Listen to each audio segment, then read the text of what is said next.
The truth of the share market channel में आपका स्वागत है। मैं भवनीश अग्रवाल। नमस्कार दोस्तों,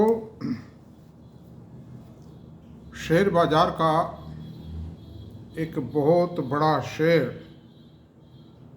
जो सोया हुआ था, अब ऐसा लग रहा है कि वो जगने की तैयारी में है। जगने की तैयारी में है या जग करके आंखें मसल रहा है और कुछ करिश्माई काम करेगा। मुझे और भी खबरें मिल रही हैं, मतलब उस बारे में। जो पल्स होती है ना, शेयर बाजार में कौन कमाता है? जो शेयर की पल्स को समझ जाता है। ये ईपीएस वगैरह के कैलकुलेशन तो मौजूद रहते हैं, हमेशा रहते हैं। ईपीएस है, पी रेशो है, प्राइस टू बुक वैल्यू है, आरओई, आरओसी, ये सब चीज़ें मौजूद रहती हैं, कोई ख़ास बात नहीं। लेकिन सबसे बड़ी बात यह है, इन सब चीज़ों को समझने के बाद शेयर की पल्स क्या कहती है उसको समझना बहुत बड़ी बात है। इसके बैरोमीटर्स भी हैं बाज़ार में, लेकिन वो बैरोमीटर भी कई बार धोखा दे जाते हैं। तो खैर, आज बात थोड़ी लंबी करनी है और एक निश्चित समय में मुझे उसे समराइज करके समेटनी है। इसलिए अपन महत्वपूर्ण विषय की ओर चलते हैं। उस शेयर के बारे में पोजीशन ये है कि वो शेयर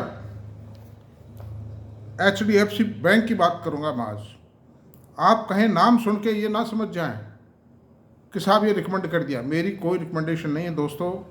मैं केवल मात्र आपको एक डीप एनालिसिस बताऊंगा और मेरे सारे कैलकुलेशन बताऊंगा, उसके प्राइस के बारे में फोरकास्ट करूंगा। रिकमेंडेशन नहीं है, लेकिन मेरी उस प्राइस फोरकास्ट को आप कोई रिकमेंडेशन नहीं माने और मेरी बात को बहुत तसल्ली से सुने, ध्यान से देर। आप भी जो moneycontrol.com है, स्क्रीनर है या और भी कोई साइट्स हैं, उन पर मेरी बताई हुई बातों को वेरीफाई करें कि मैं गलत कह रहा हूँ या सही कह रहा हूँ। एक महानुभाव ने लिखा है कि आप अपनी बात को सिद्ध करें। तो मैं कैसे सिद्ध करूँ भाई? मैं कई बार बोलता रहता हूँ, आप moneycontrol.com पे, स्क्रीनर पे, इन पे देखिए, आप इन मेरे बोले हुए फैक्ट्स को, ये सही है गलत है। बाकी तो मैं कैसे सिद्ध करूँगा बताइए? आप चेक कर लीजिए और गलत हैं मुझे बताइए। मैं I will verify, I will prove them that I am correct. और एक आध आदमियों ने लिखा भी था, साहब ये इतना है, मतलब इसका पी रेशो फला सेक्टर का। तो मैंने कहा दोबारा चेक कीजिए माय डियर। दोबारा उनका कोई लौट के उत्तर नहीं आया। तो मैं पहले तैयारी करता हूँ। अभी जो वीडियो बना रहा हूँ मैं आज, उसके लिए 2 घंटे मैंने प्रिपरेशन किए पहले, और सब कुछ डाटा बेस्ड है। तो अब मैं आज HDFC बैंक की बात करता हूँ।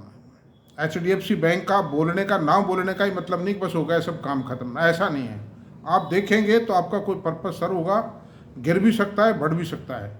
आप एनालिसिस को सुन के खुद का भी दिमाग लगाइए और मेरे दिमाग के हिसाब से मेरी जो विश्लेषण है उसको ध्यान में रखिए। अपने फाइनेंशियल एडवाइजर से राय कीजिए, डिस्कस कीजिए, सब कुछ कीजिए।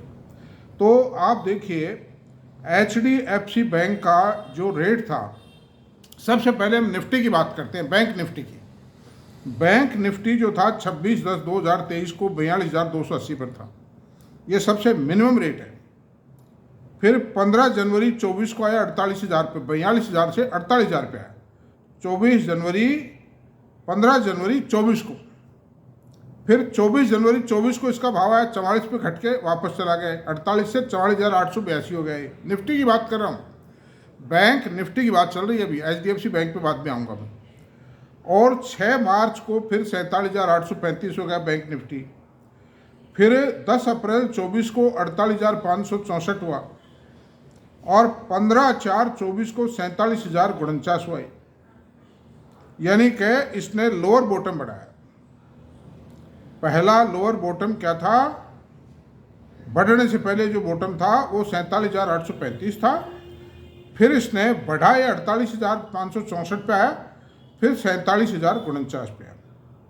यानी प्रीवियस लोअर बॉटम से 800 पॉइंट नीचे घट गए। कोई बात नहीं। फिर ये 3 जून को आया 50,979 और फिर 24/6 को आया 52,000, 50 से 52 आया सीधा। उसके बाद 13 अगस्त को आया 49,831। यानी ये प्रीवियस प्रीवियस जो लो था उससे तो हायर रहा है, इसने बॉटम हायर बनाया पहले से। दो हायर बॉटम बढ़े, दो हायर मतलब बॉटम बढ़े, एक ये लोअर बॉटम बढ़ा, लोअर नहीं हायर बॉटम, हायर ही बना ये बॉटम भी। दिस बॉटम जो 13 अगस्त 24 का जो बॉटम था लोअर बॉटम, वो भी पिछले लोअर बॉटम से हायर था। तो टेक्निकली ये कहा जा सकता है कि lower bottom higher top, higher bottom higher top बढ़ाता चला जा रहा है। खाली 2 बार ऐसा हुआ है जब इसने लोअर टॉप बढ़ाया, लोअर टॉप लोअर बनाया, और अभी उछल करके 54,105 पे जो हाईएस्ट लेवल है, निफ्टी का हाईएस्ट लेवल है आज। और निफ्टी टूटा 106 पॉइंट टूटा हुआ है आज मतलब, लेकिन उसके बावजूद भी ये तो ये बैंक निफ्टी की स्ट्रेंथ को दिखा रहा है कि बैंक निफ्टी बहुत ज़्यादा बढ़त चाहे नहीं आई, लेकिन फिर भी मैं आपसे कहूँगा कि एक साल में 52 वीक्स की कहानी बता रहा हूँ मैं आपको, 42,000 से 54,000 पे आया, यानी 12,000 बढ़ा। तो एक साल में 25% बढ़त आई है निफ्टी के अंदर। उसके बावजूद भी bank Nifty has increase by 25%। It is just quite in tune with the Nifty 50, Nifty 50 की ट्यून में है ये आदमी। ये तो ऐसी हालत पे जब बैंकिंग सेक्टर ने ग्रोथ ही नहीं दिखाई। Bank were struggling for getting deposits, bank were struggling for lower rate interest, नीचे। अच्छा, अब आते हैं HDFC बैंक की बात करते हैं। HDFC बैंक 25 सितंबर 23 यानी एग्जैक्टली एक साल पहले 1531 रुपये है। फिर ख़राब रिजल्ट के कारण ये गिरते गिरते 1416 पे आया, 1679 पे आया 16 जनवरी को। 16 जनवरी 24 को रिजल्ट आने से पहले है ये 1680 रुपये था, ये मानिए आप, है ना, रिजल्ट आने के जस्ट बिफोर। और रिजल्ट को बाजार ने स्वीकार नहीं किया, रिजल्ट को खराब बताया, और खराब था भी वो, खैर मर्ज एंटिटी का रिजल्ट था वो। The result was not good. तो 1394 रुपये का प्रॉफिट आया, 1394 रुपये का भाव रह गया 1680 रुपये से गिर करके। और 9 अप्रैल 24 को 1527 रुपये फिर आ गया,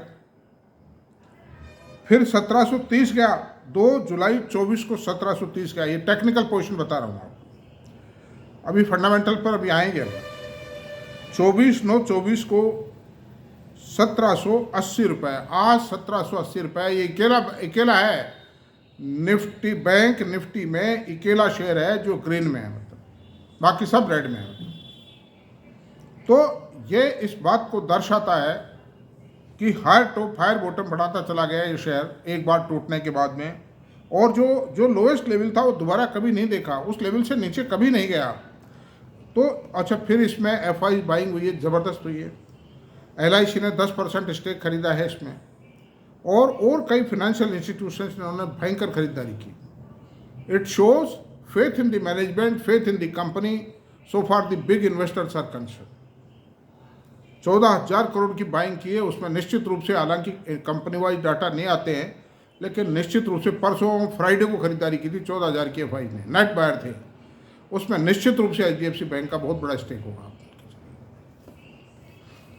और जो FI जो बड़ी खरीदारी करते हैं वो बड़ी कंपनियों में करते हैं, छोटी छोटी कंपनियों में तो करते कराते रहते हैं, कोई खास बात नहीं। छोटा मोटा 100-200 करोड़, 50 करोड़, 250 करोड़ चलता रहता है। अब आप देखिए 52 वीक हायर लेवल पे पहुंच गया, को मतलब आप देखिए लाइफ टाइम हाई को क्रॉस कर गया, 1780 रुपये भी है।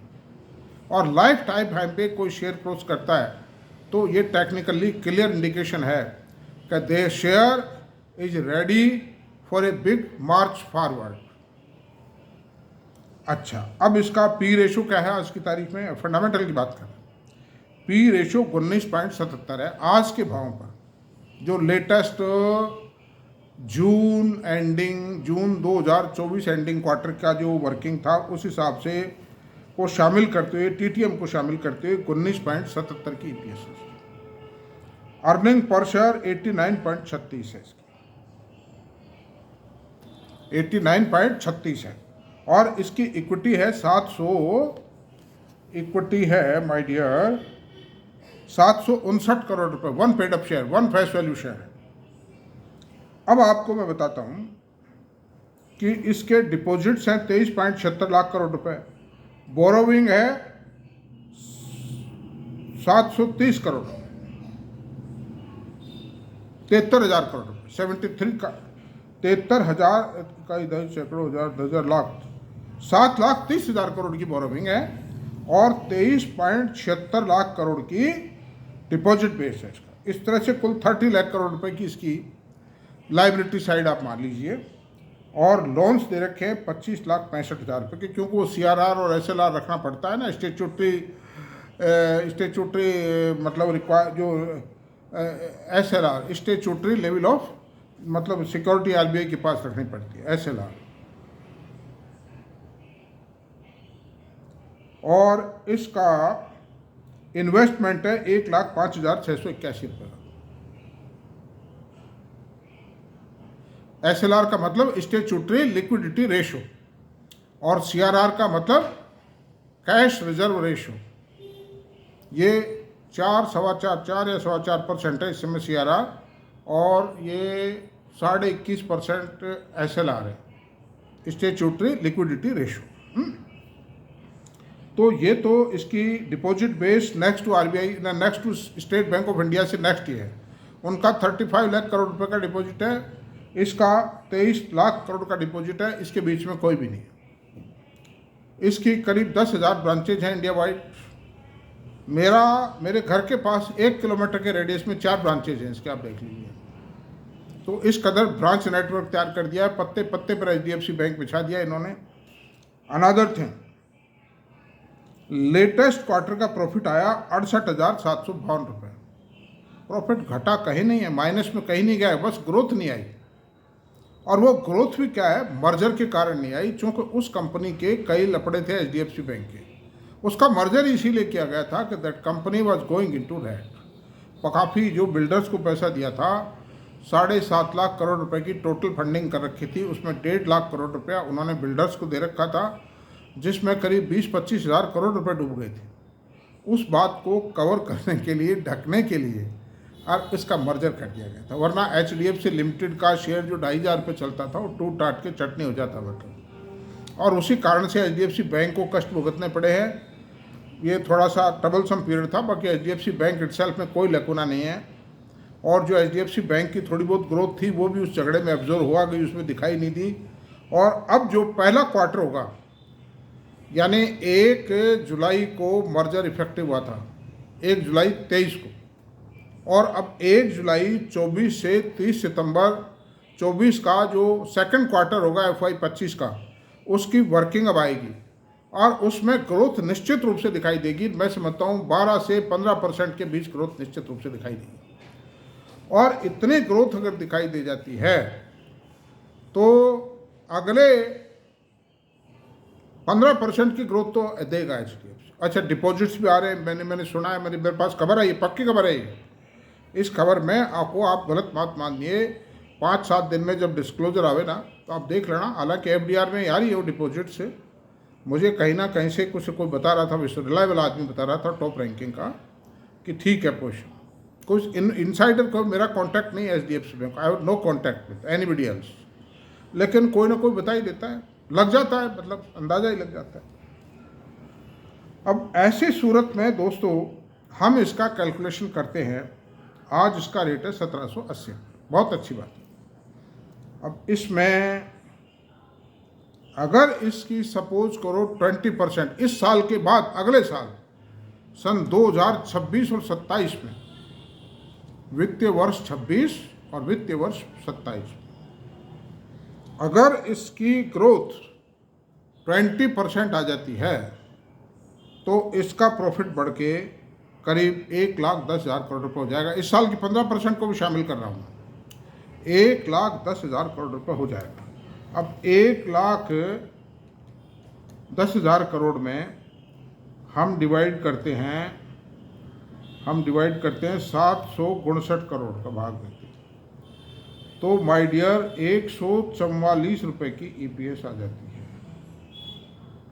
144 रुपये की EPS को सीधा 25 से मल्टीप्लाई कर दो,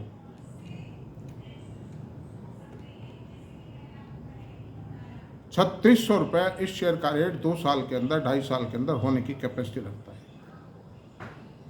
क्योंकि 25 का पी आज तो 19 समथिंग है, पी 19.76 है इसका। और बैंकिंग इंडस्ट्री का पूरी का जो बैंक निफ्टी का पूरी का जो एवरेज पी रेशो 19.79 है। तो ये उसके एट पार है। एट पार इसलिए कि इसमें ग्रोथ नहीं, लेकिन इसकी अपनी मेरिट्स बहुत ज़्यादा है। देखिए HDFC सिक्योरिटीज इसकी सब्सिडरी कंपनी है, HDFC लाइफ इसकी कंपनी है, इसकी सब्सिडरी कंपनी है। HDFC जो एर्गो है वो इसकी सब्सिडरी कंपनी है जो जनरल इंश्योरेंस में है। और क्रेडिट कार्ड्स में SBI से भी बड़ा स्टेक ये मार्केट में रखती है, मार्केट शेयर है इसका। क्रेडिट कार्ड बिजनेस में इसका जो मार्केट शेयर है that is larger than SBI। तो दोस्तों under this circumstances I can tell you. अच्छा, फिर ब्रोकरेज की इनकम बहुत है इनकी, इंश्योरेंस बिजनेस से बहुत प्रॉफिटेबल है, बहुत बहुत ज़बरदस्त काम है इनका। ये तो कोई किस्मत ख़राब थी इन्वेस्टर की जो दब गई, बाकी ये कोई दबने वाली चीज़ नहीं है। इतनी छोटी इक्विटी, इतने बड़े बैंक की इतनी छोटी इक्विटी। और आप ये देख लीजिए कि TCS जो है, TCS से आज भी ज़्यादा प्रॉफिट है और फिर तो बहुत ज़्यादा हो जाएगा अगले 2 सालों में। और मेरे ख्याल रिलायंस ग्रुप पे रिलायंस का जो प्रॉफिट है वो आज असेस तो नहीं कर सकते, लेकिन उसका प्रॉफिट भी 1,10,000 रुपये से ज़्यादा नहीं जाएगा मैं कहता हूँ। और अडानी ग्रुप की कंपनियां अलग अलग हैं। ग्रुप एज ए होल का अगर आप मानो तो हो सकता है कि 1,00,000 करोड़ के आसपास उनका नेट प्रॉफिट हो जाए अगले 2-2.5 साल में। लेकिन फिर भी HDFC will be the largest private sector of the company so far total profit of the company after tax profit of the company is concerned। तो दोस्तों मैंने आपको काफ़ी डिटेल में ये बातें बताई हैं। और बहुत से लोग लिखते हैं कि साहब ये कुछ उटपटांग भी लिखते हैं, लेकिन मुझे कोई तकलीफ़ नहीं है। दे विल लैग बिहाइंड, उनको नुकसान उनको होगा इन चीज़ों से, क्योंकि मुझे ये एहसास होता है कि वो लोग बजाय किसी चीज़ को समझने के, अरे भाई मैं कब कहता हूँ सार को गही रेड थूथा दे उड़ा। अगर आपको कोई काम की चीज़ नज़र आती है तो आप ग्रहण कीजिए, नहीं आती रिजेक्ट कर दीजिए। तो वो दे विल रिमेन लूजर। कारण क्या है, मुझे लगता है कि उनका ध्यान बजाय गंभीरतापूर्वक किसी चीज़ को समझने की, स्टडी करने की फालतू चीज़ों में रहता है नहीं। तो खैर कोई बात नहीं, इन चीज़ों से अगर आज यही रहने देते हैं वीडियो को। काफ़ी अच्छा है ये, मैंने बहुत शानदार विश्लेषण करने का प्रयास किया है। तो ऐसी सूरत में आपको अगर मेरा वीडियो पसंद आया हो तो प्लीज़ सब्सक्राइब करें, लाइक करें, शेयर करें, कमेंट करें। Thank you very much.